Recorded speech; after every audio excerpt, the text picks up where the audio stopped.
నమస్తే, నేను మధు. కల్వకుంట్ల కవితకు ఈరోజు ఢిల్లీ లిక్కర్ స్కామ్ నుంచి క్లీన్ చీట్ వచ్చిన విషయం అందరికీ తెలిసిందే. అయితే దీని గురించి ప్రస్తావించడానికి కవిత ప్రెస్ మీట్ అయితే ఏర్పాటు చేసింది. కానీ ఉన్నట్టుండి ఏం జరిగిందో, మరి ఎక్కడి నుంచి కాల్ వచ్చిందో, ఏ ఇన్ఫర్మేషన్ వచ్చిందో తెలియదు, కానీ ప్రెస్ మీట్ ని క్యాన్సిల్ చేశారు. అసలు ఏం జరిగింది, వెనక ఏం జరిగి ఉండొచ్చు, ఈ రోజు మనం తెలుసుకుందాం. ప్రస్తుతం మనతో పాటు ఉన్నారు సీనియర్ జర్నలిస్ట్ శ్రవణ్ కుమార్ గారు.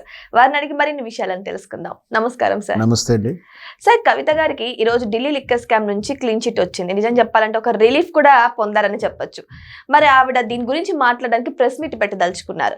కానీ ఉన్నట్టుండి ఏమైంది సార్, ప్రెస్ మీట్ ఎందుకు క్యాన్సిల్ చేశారు, ఏమి ఇన్ఫర్మేషన్ వచ్చింటుంది? ఈరోజు సర్వోన్నత న్యాయస్థానం సిబిఐ కోర్టు వాళ్ళు ఢిల్లీ లిక్కర్ కేసుగా పిలువబడేటువంటి ఈ కేసులో కేజ్రీవాల్ ముఖ్యమంత్రి, మాజీ ముఖ్యమంత్రి గారికి అండ్ వాళ్ళ టీం అంతా కూడా 23 మంది కవితతో కలుపుకుంటే అందరి మీద ఆరోపిస్తున్నటువంటి ఆరోపణలో నిజాలు లేవు, దాని దగ్గర సాక్ష్యాలు లేవు, ఊహాతీతమైనటువంటి ఆరోపణలతో కేసు కట్టివేయడం అని జరిగింది. కాబట్టి ఈ కేసును కొట్టివేస్తున్నామంటూ అందరికి రిలీఫ్ ఇస్తూ, దాంతోపాటు నిరాధారమైనటువంటి కేసు పెట్టి వాళ్ళు వేధించినందుకు తగినటువంటి అధికారులు చర్యలు తీసుకోమని సూచన చేసింది. ఈ రెండు కూడా శుభపరిణామాలు. అంటే కేసు కొట్టేయడమే కాదు, వాళ్ళ మీద చర్యలు తీసుకోవడం కూడా సూచనలు చేసింది. సో ఇది ఎంత శుభపరిణామం. ఎందుకంటే తెలంగాణలో లిక్కర్ కేసులో కవిత అనేది రాజకీయంగా చాలా ప్రకంపనలు సృష్టించినటువంటి విధానం. ఎందుకంటే కేసీఆర్ ప్రభుత్వాన్ని వేధించడానికి, కేసీఆర్ ప్రభుత్వం ఓడిపోవడానికి లిక్కర్ కేసే ప్రధాన కారణం, అందరికి తెలిసిన విషయమే.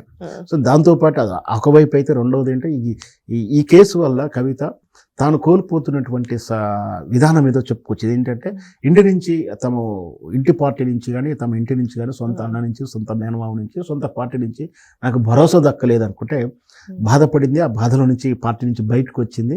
ఈరోజు ఇప్పుడు ప్రత్యర్థి అయి కూర్చుంది. ఇంత కీలకమైనటువంటి ఈ కేసు తీర్పు వచ్చినప్పుడు వెంటనే కవిత గారు స్పందిస్తారని అనుకున్నాం. ప్రెస్ మీట్ కూడా అనౌన్స్మెంట్ అయింది ప్రెస్ గ్రూపుల్లో.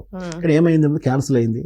అంటే ఇక్కడ చాలా మంది ఏమనుకుంటున్నారంటే ఎవరో ప్రెస్ మీట్ క్యాన్సిల్ చేయించారు, ఢిల్లీ నుంచి ఫోన్స్ వచ్చాయని, లేదు లోకల్ నుంచి ఎవరో ప్రెస్ మీట్ పెట్టొద్దు అన్నారని వార్తలు వస్తున్నాయి. కానీ నేనేమనుకుంటున్నా, ఆల్రెడీ కవిత గారికి అలా షెడ్యూల్లో ఏంటంటే రైతు కమిషన్ చైర్మన్గా ఉన్నటువంటి, డైరెక్టర్గా ఉన్నటువంటి కోదండరెడ్డి గారిని కలవడం కానీ, తర్వాత అలాగే మొన్న జరిగినటువంటి జాతరలో జరిగినటువంటి పాప మృతి ఉంది కదా, దాని జరిగినటువంటి వాళ్ళ మీద తగిన న్యాయం చేకూర్చిన డీజీపీ ఆఫీసర్ని కలవడం, ఈ షెడ్యూల్ ఉంది ఆల్రెడీ బయట ఉండిపోయింది ఈరోజు. అంటే ఆల్రెడీ బయటకు రావడం, పార్టీ ఆఫీస్ నుంచి బయటకు రావడం.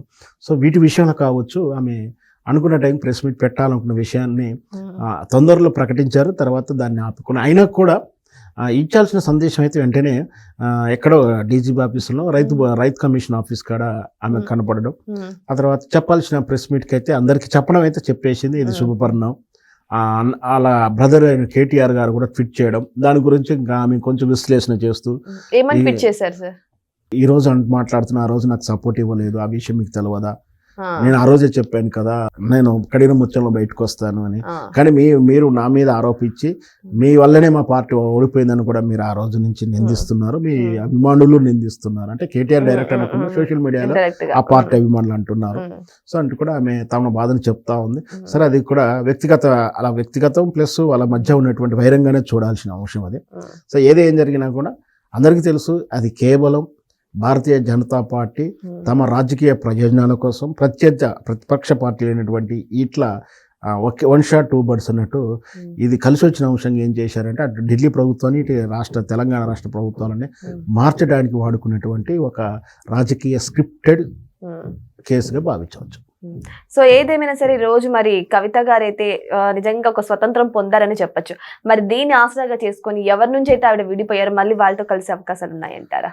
అవన్నీ రాజకీయ జరిగేట్లు ఏదైనా సాధ్యమని చెప్పవచ్చు, ఏదైనా అసాధ్యమని చెప్పవచ్చు.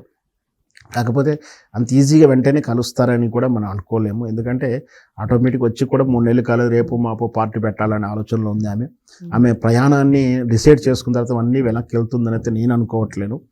సరే, కలిసి తర్వాత మళ్ళీ వాళ్ళు అధికారం కోసం కలిసిపోవడం కానీ, ఎన్నికల ముందు పొత్తుగా వెళ్ళడం కానీ ఏం జరుగుతుందో తెలియదు. కానీ ఇప్పటికే కవిత గారు అయితే తన రాజకీయ పార్టీ పెట్టబోయే నిర్ణయాన్ని వెనక్కి తీసుకొని మళ్ళీ బీఆర్ఎస్కు వెళ్తుందని మాత్రం అనుకోలేదు. ఎందుకు కూడా ఇంకొక కారణం ఉంది. బీఆర్ఎస్ పార్టీ కవిత లిక్కర్ కేసు వల్ల మేము ఆమె పార్టీ నుంచి బహిష్కరిస్తున్నామని నిర్ణయం కాలేదు. ఒకవేళ అలాంటి స్కామ్ ఆరోపణ వల్ల నిర్ణయం వల్ల బర్తరఫ్ చేసి ఉంటే మళ్ళీ ఆ కేసు కొట్టివేయింది కాబట్టి తిరిగి తీసుకుంటున్నామని ఆహ్వానం వాళ్ళు ఇస్తుండొచ్చు.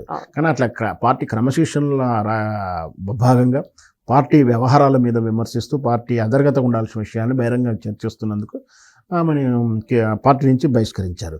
సో కాబట్టి అది వేరుగా ఉంది కాబట్టి వెంటనే వాళ్ళు తిరిగి ఆహ్వానించకపోవచ్చు. వేచి చూద్దాం ఎలా జరగబోతుందో.